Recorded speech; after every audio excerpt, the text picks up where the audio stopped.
Lennie. How are you going, Vincey? You want a pint? No, I'm in a hurry. I want to work with you. What's up? Do you remember Penny? Penny who? Penny Warrender. I was engaged to her. The posh girl from Chipping-Ongar. The posh girl from Chipping-Ongar? Her father was a wine merchant, her mother was a Nazi. Penny Warrender. 5 years ago, I was supposed to marry her. What, you got married? No, I didn't get married. Give me strength. I couldn't go through with it, remember? Couldn't stand the thought of living in her mother's house. It would have been like kipping with Mussolini. Remember now? Hey, you got me beat on this one, Vincey. God almighty, Lennie, you were the best man. Oh, yeah, we remember it well. You don't have to get things like that in a hurry. Crying her eyes out. She was mascara all down her wedding dress. I remember saying to her, it's lucky that ain't ironed. I get the picture, don't labour the point. Well, what about her? Well, last night I accidentally bumped into her. Hang on a minute. You're not going to show me stitches, are you? I can't be doing with stitches, Vincey. There were no stitches. We got on famously. Well, as famously as you can get on with someone you jilted. There was a bit of slander flying about to begin with. Yeah, you're lucky it was just slander. Remember when that bird Moira chucked a fire extinguisher at me? Yeah, I remember. How is she now, then? Who? Lady Penelope. Oh, Penny. Oh, she's lovely. Yeah. She's very healthy.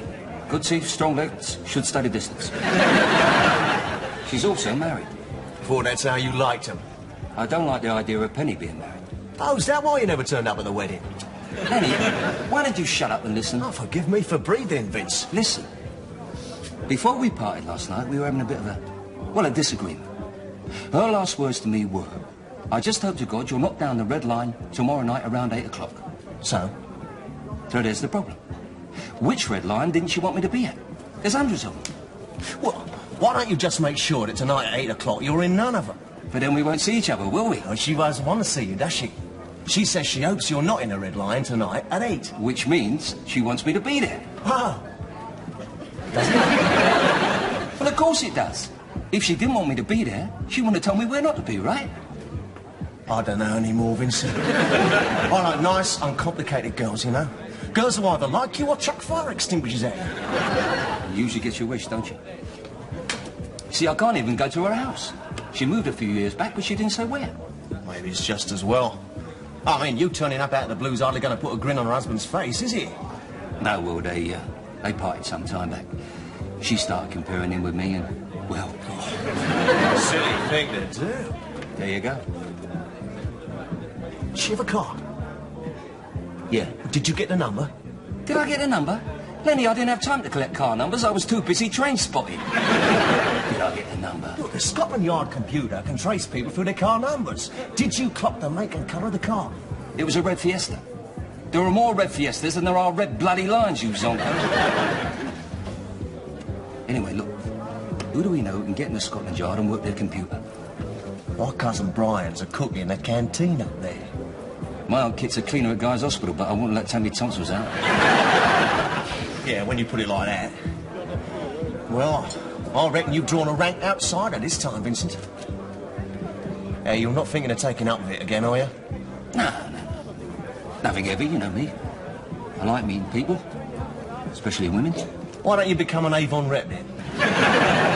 Look, Vincent, you take my advice. Last time I took your advice, it cost me 150 quid at Haringey. What time are you back at the betting shop? Now. Can't afford to stay away too long in case the others discover me fiddles. See you later, then. It's a grim old world, isn't it, Vincey, eh? It's all work, work, work. You've got a habit of speaking on subjects you know nothing about. Well, that's it. She told me where she worked. You've cracked it, me little darling. Mwah. What's your game, kiddo? See you later, cowboy.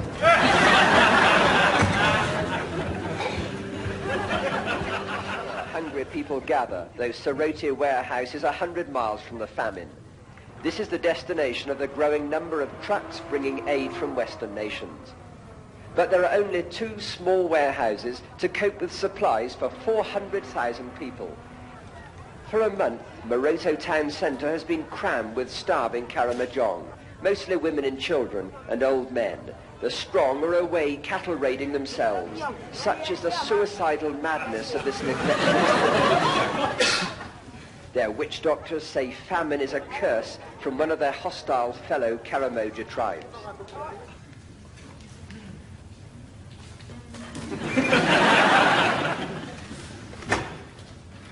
Oh, home early, darling. Didn't you go to the Red Lion?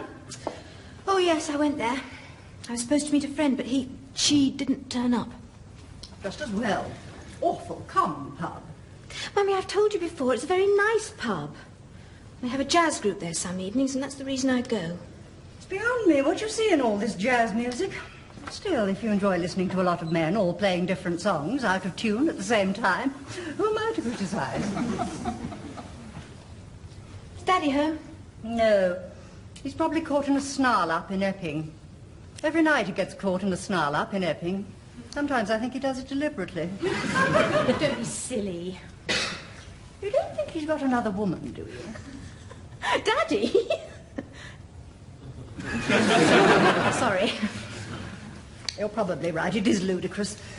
The thought of your father leaping round some pied-à-terre in his vest and socks. Oh, God. Oh, I'll get it. Probably Daddy. Forgotten his keys again.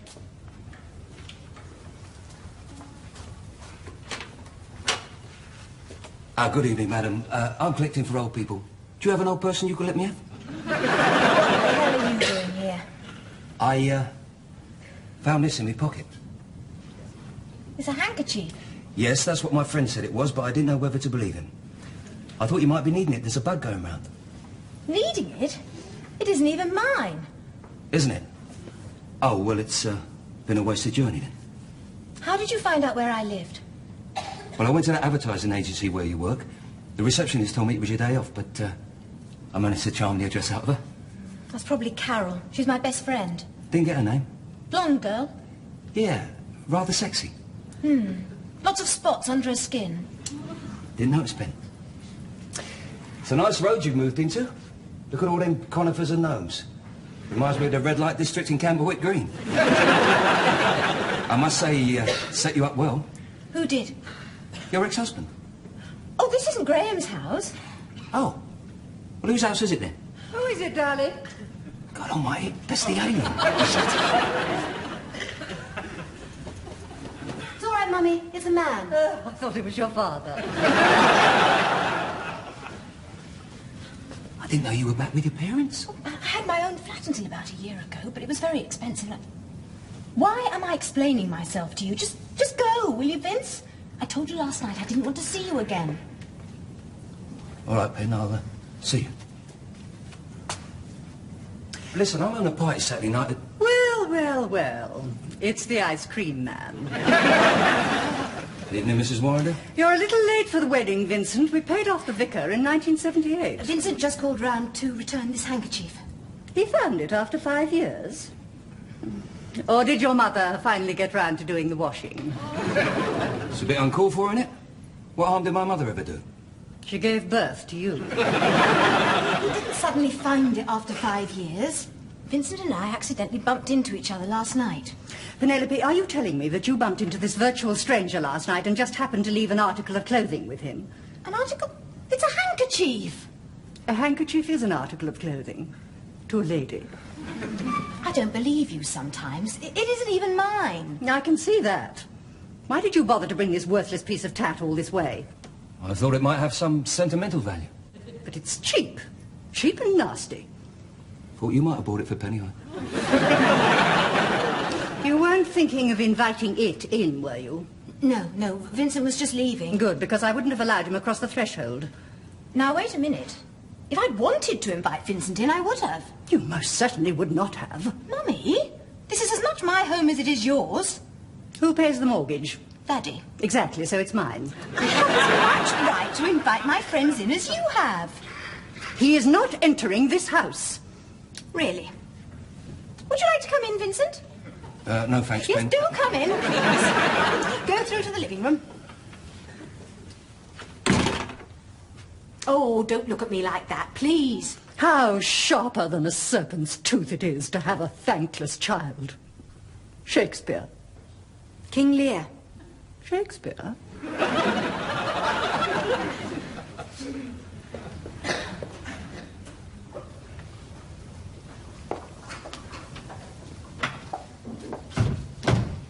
Now, before either of you start, there's something I'd like to say. We are all mature adults. Whatever happened between us happened a long time ago. It's over and done with. And besides, you always taught me never to harbour a grudge. I most certainly did not teach you never to harbour a grudge. It was probably Daddy then. Oh, well, what do you expect? Your father is so wet, I sometimes wonder why he wasn't born with a stopcock. All right, then. If you can't respect each other's feelings, you can at least try to respect mine. No snide comments. No sarcastic remarks, please.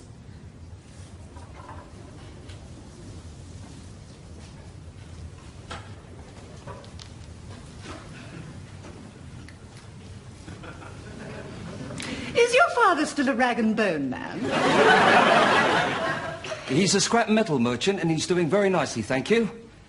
Sir? Oh, stop it! Neither of you are even willing to try. I'm sorry, Ben. This is a lovely house you've moved into, Mrs. Warrender. I know. Nice area. Yes. Lots of Volvos. What? Well, I couldn't help noticing them all as I pulled up. I thought to myself, hello, must be Swedish week in Chipping-Onga. This isn't Chipping-Onga. I know, but it looks just the same. I haven't the faintest idea what he's talking about, Penny, but I know he's being abusive. Just calm down, Mummy. Calm down? How can I calm down? One minute I'm sitting here quietly watching people starve, and the next this rapist is deposited in my sitting room. Rapist? Oh, come on, Daphne. Did you or did you not take my daughter's most precious gift? If you're talking about that Morris Minor you bought her for her birthday... Button it, Vince. Yes, I borrowed it a couple of times, but I always brought it back.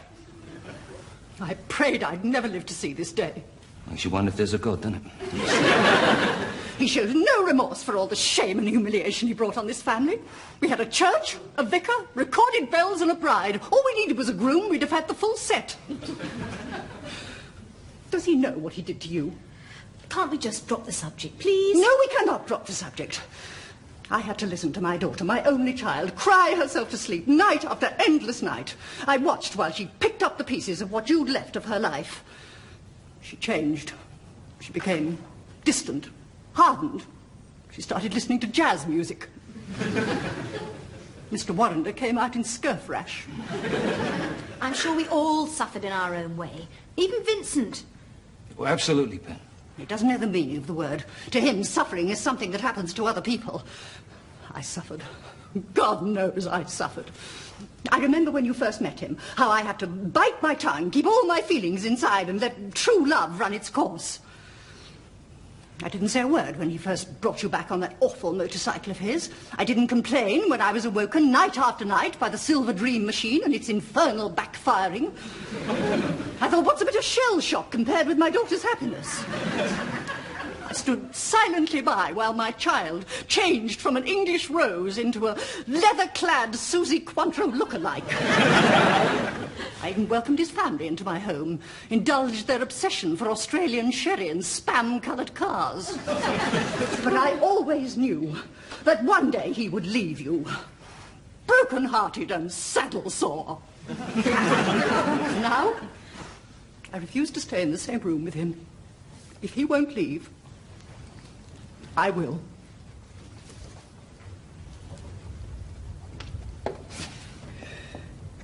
If anybody needs me, I shall be in the breakfast nook.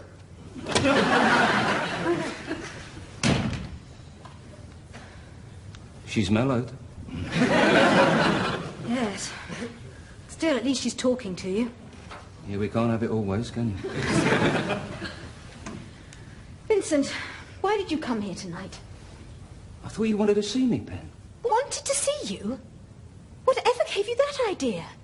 I thought I'd made it very clear that I didn't want to see you, that I didn't even like you anymore. My last words to you were, with any luck, we won't meet again for the rest of our lives. Look, you're upset, Ben. Well, of course I'm upset. How would you feel if somebody left you on your wedding day and then 5 years later arrived at your parents' house and tried to give you someone else's hanky? Vincent, I don't need you in my life anymore. All I want now is to forget about you. Again. Pen, what are you trying to say? Oh, God! Go, Vince, just go. That's what you want? I'm sorry, I must have misunderstood. Story of my life, eh? See you, Pen. When? Oh, I don't... I feel better now. Amazing what a few drugs can do. But I was gonna... Sit down. Sit.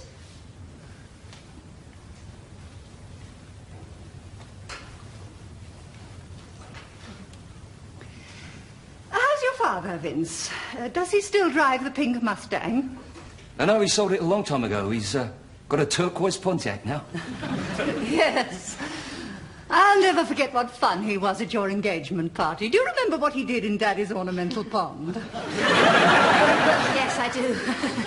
I shouldn't imagine the fish forgot in a hurry either. And how's your mother? Does she still enjoy drinking? Not since her illness, Mrs. Warrender. I didn't know your mother was ill. Yeah, it's her nervous system. The neurologist thinks it's delayed shock after what happened between us. I am sorry, Vince. It's not your fault, Mrs. Warrender? Well, not entirely. One day, her whole system just collapsed. I'm surprised I didn't hear anything. Well, it didn't make a lot of noise, Daphne. We're talking about nerves, not scaffolding. I meant I'm surprised I didn't hear about it before. Is she still receiving treatment? Hourly. She just sits in the living room, lifeless, surrounded by all this medical equipment.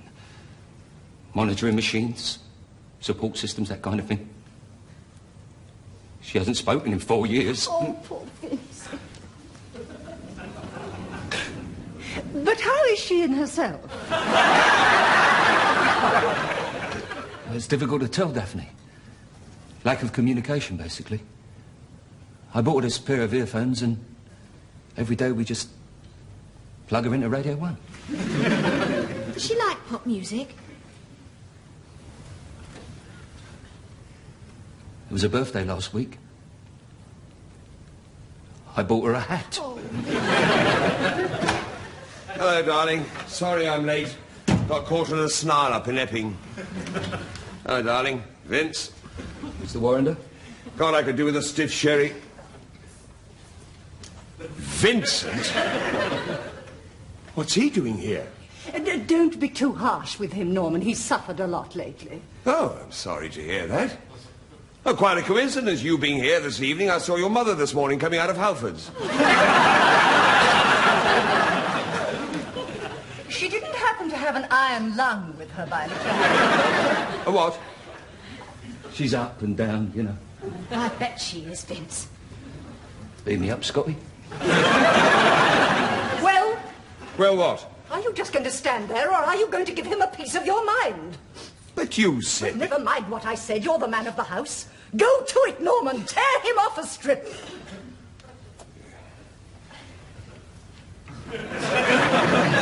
Do you really think it was wise coming here this evening, Vince?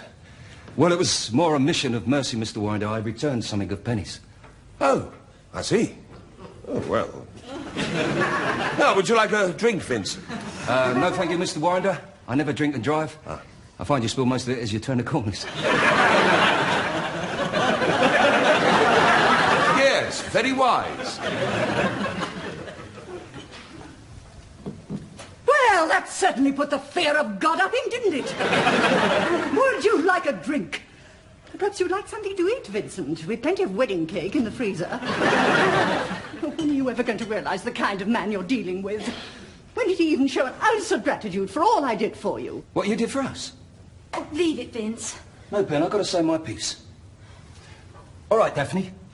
What did you ever do for us? What did I ever do for you? I only organised your entire wedding. I even found you that flat and then had to force you to put a deposit on it.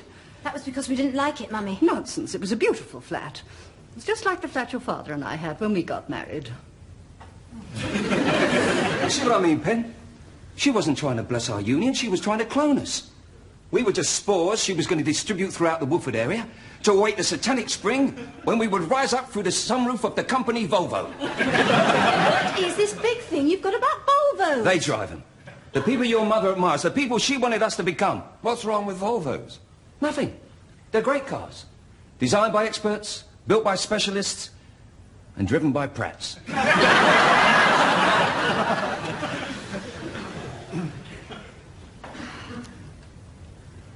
Is, that your Volvo parked out in the street?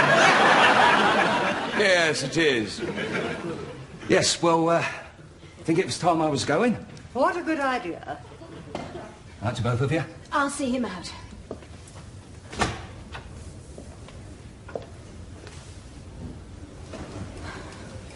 Well, I think they liked you.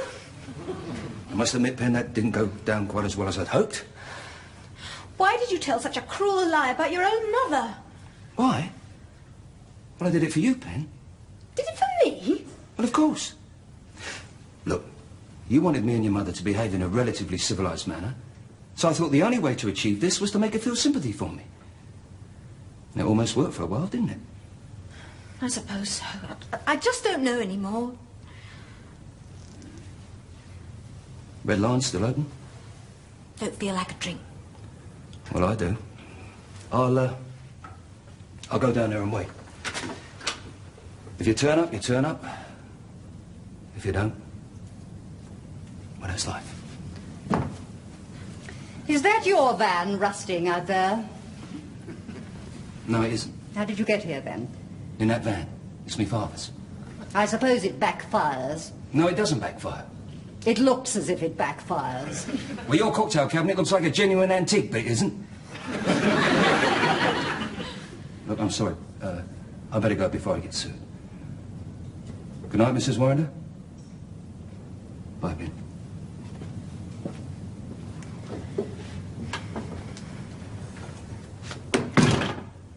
He'll hurt you again, darling. He couldn't. Look, I know what you're thinking, but you're wrong. We're just good friends, that's all. Nothing more.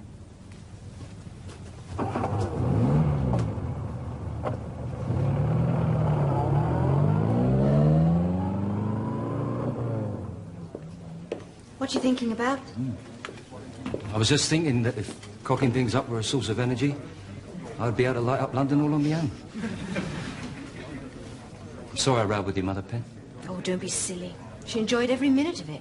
She hasn't had a really good row since we broke up. Yeah, me and her used to have some real belts, didn't we? So did you and I.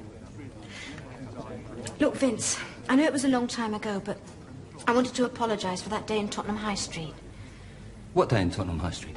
About 5 years ago. If you hadn't have been so nasty, nothing would have happened. Well, what did I do then? You must remember. I pulled up behind you at some lights. And you were sitting there on that great big motorbike of yours. The one with the personalised number plates. Vincent Ian Pinner, VIP. Oh, yeah, that was a great number plate. And you'd bought yourself a new crash helmet. One of those ones with the black tinted visor. And a new suede jacket. And I thought, doesn't he look good? Well, it wasn't long after our wedding that never was, but I thought, we're mature adults. There's no need for animosity, so I gave you a friendly beep, and you turned round and gave me a V sign. Yeah. You did. You stuck your fingers up at me. I would never do that to you, Pen.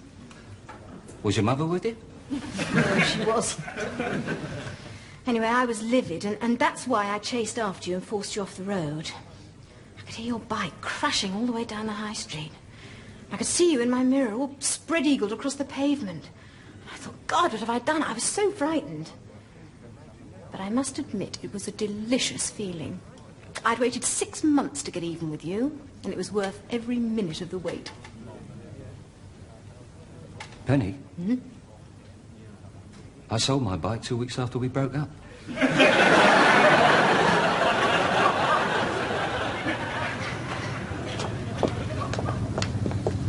I might have killed him. It could have been me. I meant to kill you. Oh, yeah. Well, don't upset yourself, Pen. It was a long time ago. That's your answer to everything, isn't it? It was a long time ago, so why worry? I just don't want you torturing yourself with guilt. It was a long time ago. Yes, I suppose you're right. Of course I'm right. Besides, the police have probably closed the case by now. Police? Oh, my God. What's wrong with you now? Oh, nothing to worry about. Just got a slight touch of murder, that's all. Pen, I was only joking about it, please. You were joking at a moment like this. Why don't you just naff off, Vincent? Lennie? Love is never having to say, naff off.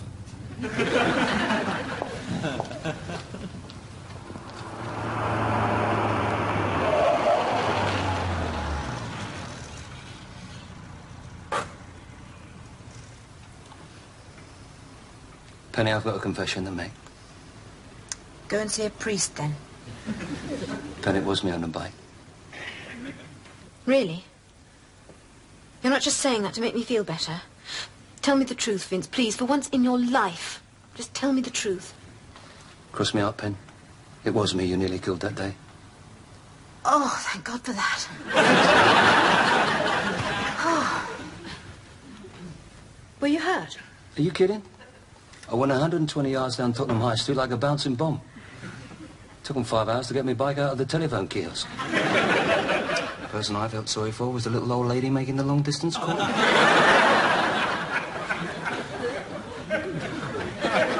Rat. Broke my left hand. All better now? And me collarbone.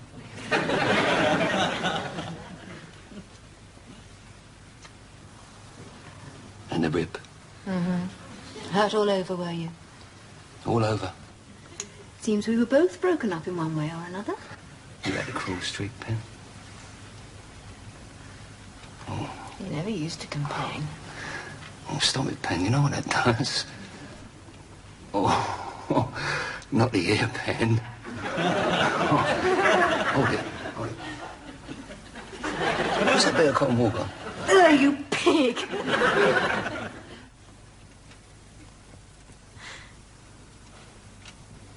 Pen? Goodbye, Vince.